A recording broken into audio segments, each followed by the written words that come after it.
In the dazzling realm of pop music, some friendships shine brighter than the grandest stage lights, while some secrets cut deeper than any song. For years, Sir Elton John and George Michael shared a profound connection that went beyond fame, wealth, and the constant glare of the spotlight.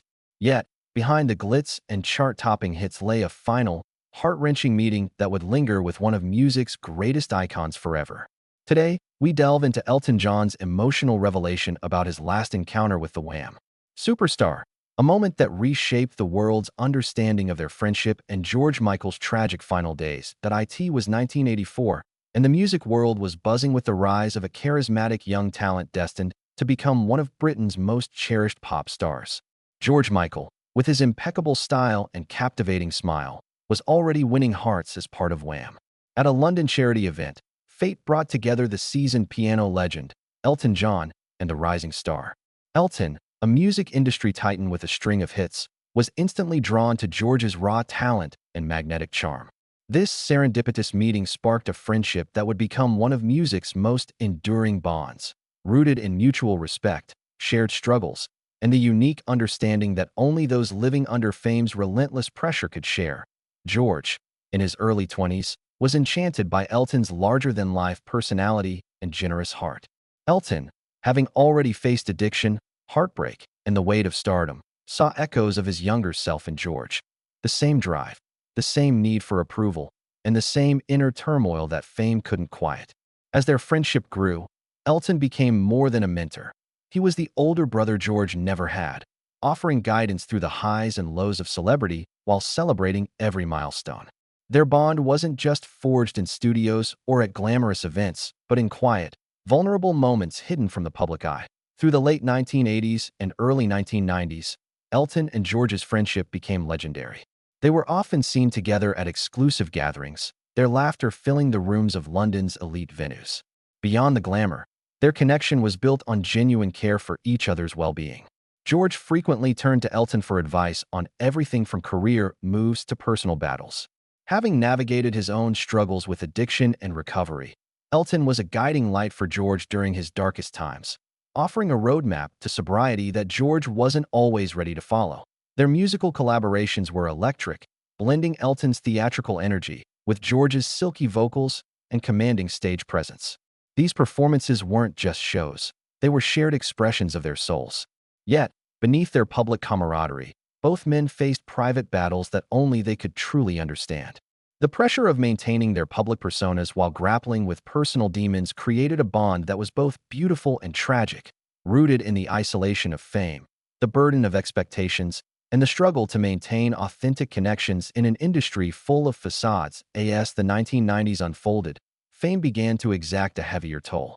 While Elton found stability in recovery and personal happiness, George spiraled into isolation and self-destructive behavior. The very fame that had united them now threatened to fracture their friendship. George's struggles with his sexuality in an era when being openly gay could ruin a career added another layer of pain. Elton, who had come out publicly, watched helplessly as George battled familiar demons. Despite Elton's efforts to offer support, their bond began to strain. Professional differences and personal conflicts created cracks in their once solid foundation. George's perfectionism and growing reclusiveness clashed with Elton's direct approach, turning heartfelt conversations into tense interventions. By the late 1990s, their friendship faced its greatest test. George's highly publicized legal battle with Sony Music for artistic control, combined with his personal struggles, created a storm of emotional turmoil. Contact between the two became rare, and their public appearances together nearly ceased. Mutual friends saw the pain in their eyes when asked about each other, but neither seemed able to bridge the growing divide. Elton felt powerless as George, once vibrant and full of life, seemed to fade into a shadow of himself.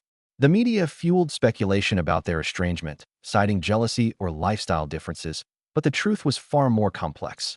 A story of two men who cared deeply for each other being torn apart by forces beyond their control. As George's behavior grew more erratic, Elton wrestled with respecting his friend's privacy while desperately wanting to help. The canceled shows, the weight loss, the haunted look in George's eyes, all were signs Elton recognized from his own past. He tried everything: direct talks, gentle nudges, even enlisting mutual friends, but George's wall of isolation seemed impenetrable. Through the 2000s, brief reunions at charity events or industry gatherings offered fleeting glimpses of their old connection. These moments were both heartwarming and heartbreaking, as the two tried to recapture something that slipped further away with each encounter. In the winter of 2016, a chilling London season, Elton received an unexpected call from George, requesting a meeting. After years of distance, the call carried a spark of hope, but also an unsettling urgency. They met at George's Highgate home, a once lively sanctuary now cloaked in silence and heavy with memories. George's frail appearance shocked Elton. The vibrant star was now a fragile figure, his eyes still holding a flicker of the warmth that had first drawn them together decades earlier. What followed was a conversation that would haunt Elton forever. George, stripped of his usual defenses, spoke with raw honesty about his exhaustion, his battles with depression, addiction, and the crushing loneliness that defined his life. He confessed to regrets over damaged relationships, missed opportunities, and the friends he'd pushed away. Most painfully, he revealed the torment of maintaining his public image as a sex symbol while grappling with his identity and the self-destructive habits, late-night drives, substance abuse, that left him emptier each time. Elton listened, heartbreaking, as George seemed to say goodbye without saying the words. He offered help, a place to stay, the best treatment, his own story of recovery, but George's resigned expression suggested he'd lost hope. They reminisced about their early days, their shared music, and their laughter, but an unspoken finality hung over the evening. George thanked Elton for never giving up on him, his gratitude laced with sorrow. Their parting embrace felt like a desperate attempt to hold onto something slipping away. On Christmas Day 2016, as London buzzed with holiday cheer, Elton's thoughts returned to George. They had planned to speak, a small step toward rebuilding what was lost. But that call never came, and the silence that followed would mark the end of a friendship that had defined both their lives. A bond of brilliance, heartbreak, and unspoken love.